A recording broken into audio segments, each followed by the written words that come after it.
Hello everyone, this is Archie Noodles. Say hi Archie. This is our gorgeous dude that we adopted from the Doodle Trust 3 years ago. He is a massive dude. Now, I think you are definitely an acquired taste, aren't you, mate? You are. He takes up a lot of space. He eats a lot. He's naughty. He's a bit cheeky, aren't you? He's very loving, as you can see. He's an attention seeker. He loves the attention, but he's the light of our lives, and we absolutely are besotted with him, aren't we? Hey, we are, all of us. So Archie is now 5. He turns 5 in October, actually, and he, we think is a golden doodle, but because he was adopted, obviously you never quite know what they are, but this is what people keep telling us. He looks like a golden dude, so we go with that. He is 40 kilograms. He is massive. I don't know if you can see from the video, but he is absolutely huge. I'm 4'10", and unfortunately I can't walk him because he pulls me over. He's that big, so my husband has to walk him, and yes, they do need a lot of walking, these dogs. This is a good hour a day he needs, otherwise he gets a bit not angry, but he gets a bit frustrated, don't you? And he starts acting daft, and then he starts going to steal socks and knickers and bringing them to us, don't you, for some attention. So he is a bit of a thief, this one. He loves to rip up a slipper. Bit naughty like that, aren't you? He is a gentle giant. We have a 9-year-old who at the time when we adopted was 6. Doodle Trust did send a lovely lady over with a couple of dudes to assess us to make sure that we'd be the right person to take on a dog, obviously of this size and this nature, and check the house, which is great. I think that's fantastic that they do that, because a dog of this size needs a decent size accommodation to live in, because it does take up a lot of space, and we have a good sized garden, and we live semi-rural. We live on the canal side, which there's loads of space for him to run around, so they knew that he would be happy here. Obviously they needed to assess my son, who was only 6 at the time, to make sure he was good with dogs, which he is. And we also have a 21-year-old daughter who's a nurse. So yeah, that all went well, and we were very lucky when we went to pick him up.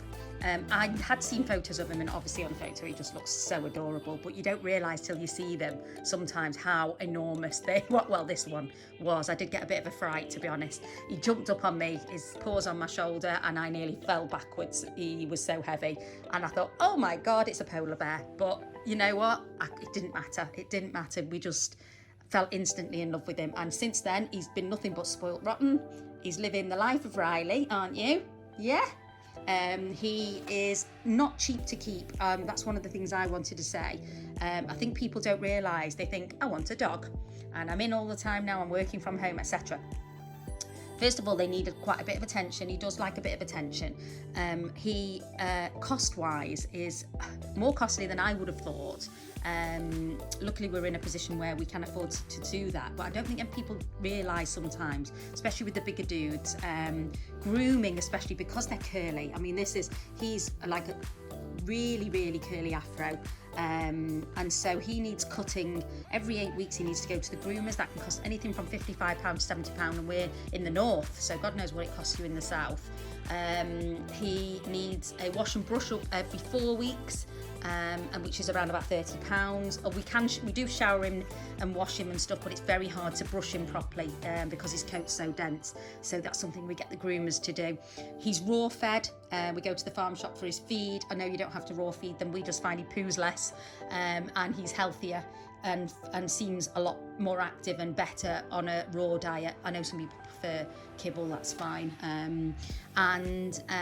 Also you've got to take into consideration your vets. Every year he needs checkups. He's got to have his injections, he's got to have his worming stuff, fleece stuff that comes every month, and then on top of that your insurance. I mean, you know, animal insurance is really expensive now, and it goes up every year. They get older and older. Ours started out quite cheap, and it's going up every year. He's only 5 at the moment, but when he gets to 7, I know it's going to hike right up again. So please consider that before you decide to take on one of these doggies.